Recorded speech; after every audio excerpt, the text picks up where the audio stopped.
Hello and welcome to the SmartPlot tutorial. In this video, we will be describing the functionality of importing your data and basic data manipulation before you start your visualization and analysis journey. For the first step, you can drag and drop the local file import block, and in the local file import block, you can either upload a new file and give it a specific file tag and cost center value. These two features will be described in detail in an upcoming video. Or you can choose any of the existing files that you have previously uploaded. In this specific scenario, I will be choosing the hybrids data for maize. Once you have chosen the specific data, you can additionally configure the data, in which you can change the data type for any of the columns for your specific dataset. Or I can change the visibility, which is the cost centers, or select a specific organization in which I would like to store this file.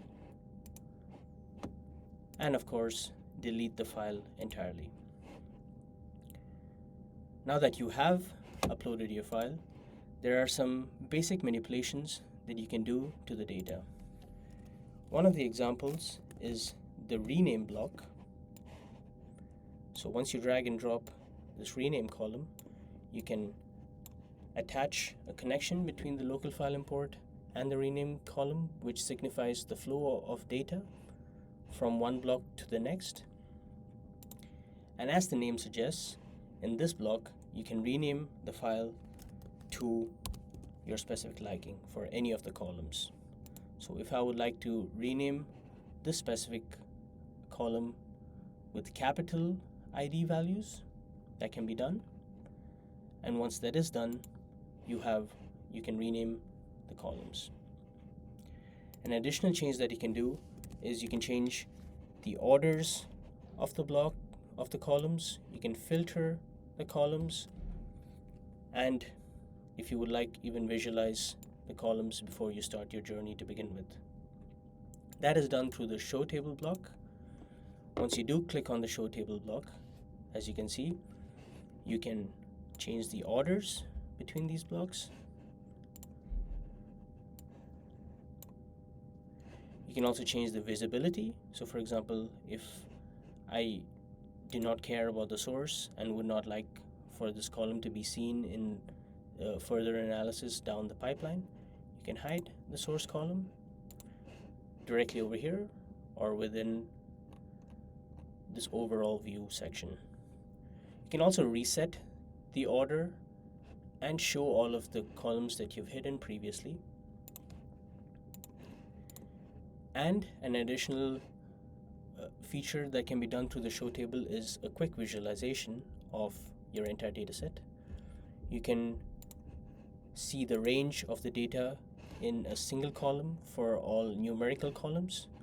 So in this specific case, this basically compares the min and max value for each of the columns individually and plots them in a spectrum, with a max value having dark blue and the min value having dark red.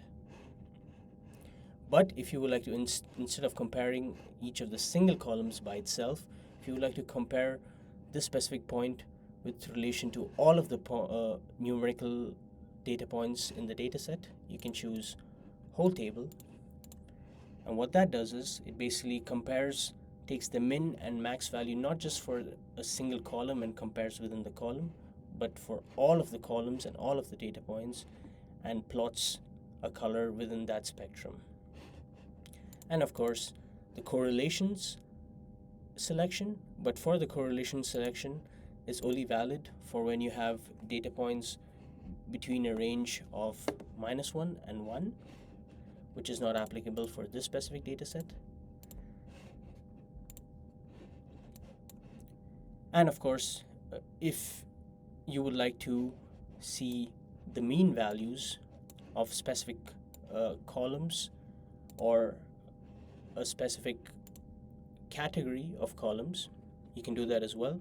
So for example, I would like to see for specific field locations the average grain yield.